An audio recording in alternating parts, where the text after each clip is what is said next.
Is this the right room?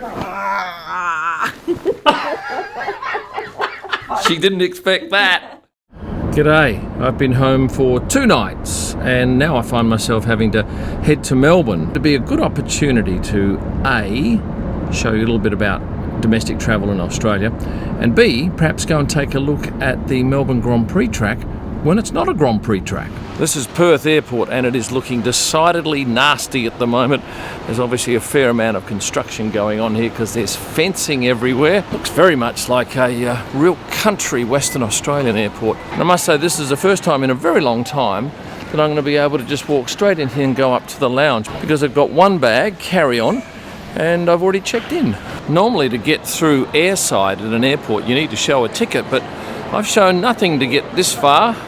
I have got a ticket, obviously, it's on my phone and my Apple wallet, but was never asked to produce it. Hello. How are you? All good? Yes, welcome to the lounge. The last time I was in this lounge was for the Australian Grand Prix in March earlier this year, heading over. So what's on the menu today? Let's go and have a look.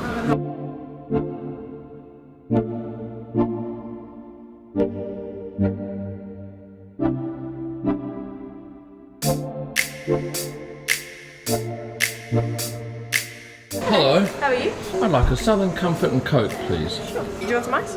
Lots of ice, thank you. Thank you. Also. Cheers. It's been 8 weeks since I found a Southern Comfort in a bar, and it's here, behind me in the Qantas Lounge, and it's free. Well, there's a pretty good selection of food out here at the little buffet, but strangely, and I can tell you the pizzas are very good, there are no screens showing departures. They've all been boarded up, but I'm pretty sure I should go after I've had 2 Southern Comforts, some cheese and the pizza. Hello. Hello. Safely on board, and my one bag's up in the locker here, and this is the same seat and aircraft type that they use for the Perth to London direct flight, which is in the order of 16 to 17 hours. Another interesting facet about this seat is that you get a shoulder strap on your seatbelt, but you only have to wear it when you take off. Afterwards, it simply comes off. This aircraft today is an A330-200, 28 business class seats, and I'm guessing 150 to 200 in the main cabin. The aircraft itself was delivered in 2008, and the flight today is probably in the order of 3 hours, a bit longer coming back. And we're quite lucky here in Australia with domestic flights getting a lie flat seat, but this flight, I can tell you, is way overpriced. At the moment, airline travel in this country is at a premium. You can't get a flight half the time, and if you want to go business, you'll be paying absolute top dollar. Look at this. This is what they wanted for this flight if you were to pay cash. Luckily, I'm going on points, so I haven't paid any, well, real cash. It's about 2,500 euros, US, pounds, and this music is so loud. And what's the competition like? Virgin Airlines, yeah, they have a business class, but it's not a lie flat seat, but it is less than half the price, and maybe their music's not quite as loud. And to give you a comparison, I flew Baku to Montreal, 2 flights, and it cost me 3,100 Australian dollars. This is 3,700 for 3.5. We're getting well and truly reamed in this country at the moment, and that's because there's no competition.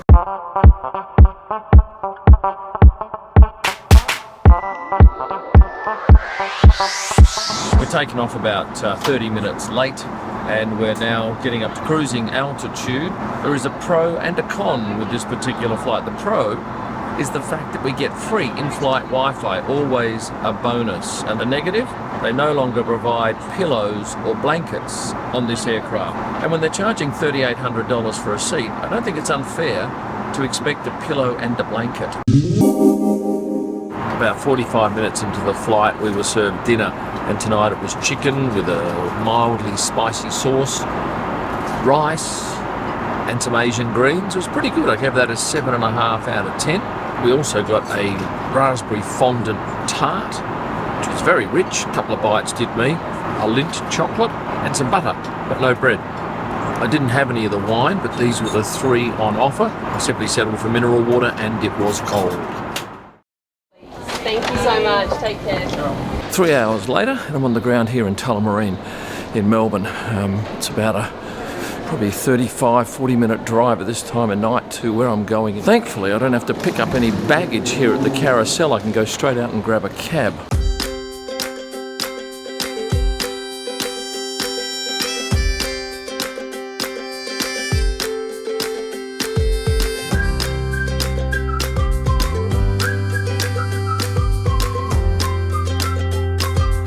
This is the Hotel Chadstone, and it's right next to a magnificent shopping centre in Melbourne, and there's a key waiting for me here, and there's a wife waiting for me upstairs.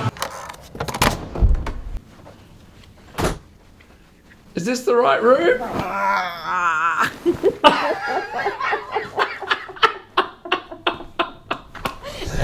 She didn't expect that. It's a quiet Sunday afternoon in Melbourne, and there's no better time to drive around the F1 track than right now, I reckon, so let's go and have a crack at it. We're off on our flying lap of the Albert Park circuit. It's a bit wet, as you can see today, and those bollards will not be there during a race. This is the run down to turn 1. Obviously, during the race, there's lots of concrete and wire either side of this track, and plenty of grandstand seating left and right.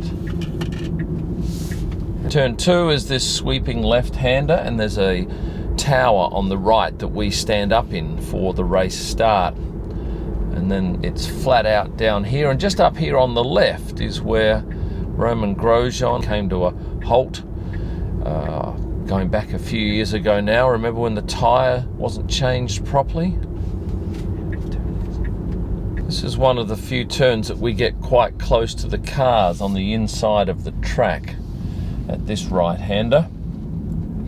Now normally, on race day, we'd head straight ahead, but as you can see, this is a car park. We've magically jumped those curbs, which are obviously taken out come race weekend.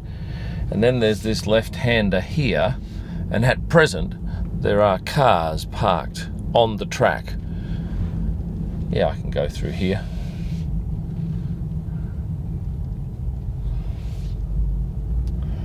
And then it's a run down to the city. But once again, as you can see here, this is car park.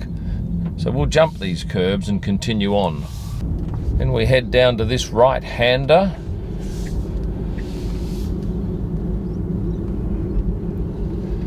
Up here is a spot where I took a shot of Max Verstappen in my first year photographing F1 on my only second day of track photography. About here, Max sparking big time and with lots of smoke coming off his left front tyre.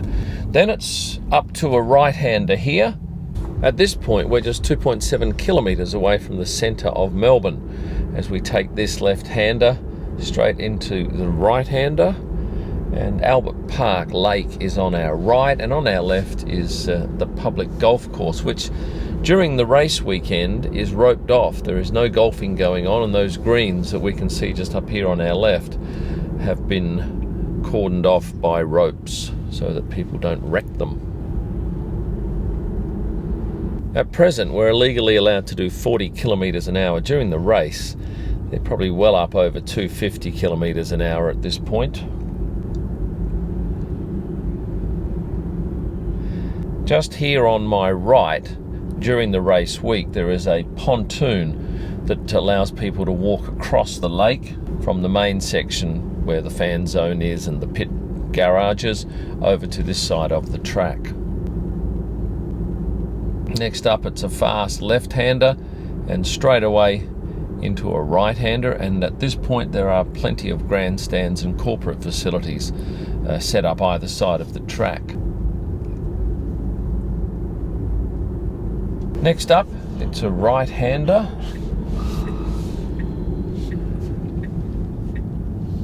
Followed by another right-hander and a short run to a left-hander, and this is the penultimate corner on the Albert Park circuit coming up next, with the city visible in the background. Bit of cricket going on the other side of the road, and a whole lot of ducks and birds. Pit lane entry is on our right, and as you can see, it is closed off at present. And this is the final turn, and we head back to the start finishing line here at Albert Park.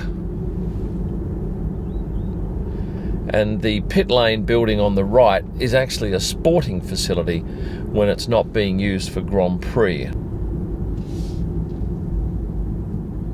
Crossing the finishing line, that is our lap of the Albert Park circuit. Quite different, isn't it, than what you see on television during the race weekend. This is the podium come race day. Pit lane and all the garages are this way. Out the back of the garages we have the paddock, which looks spectacular on a nice day with this lovely row of trees, and on the side over here we would have all of the hospitality suites. On this side are a lot of offices, and our media centre is a tent that's normally placed over there. And over here is the Melbourne Walk, which is one of the best places to meet F1 drivers of any circuit on the calendar. At the moment this is a sporting facility for the local community, and during the race week we have garages in here, and upstairs these are all corporate suites where you'll be paying many thousands of dollars to watch the race from. With that said, I've got to have a haircut now, so I will remind you that you'll find all of my images at prostarpics.com. You'll find wall art, merchandise and photo books at kimelman.com. And for my best images live from the track and all during the week, head to Instagram and search at Kim Illman. Thanks for watching. And stay passionate.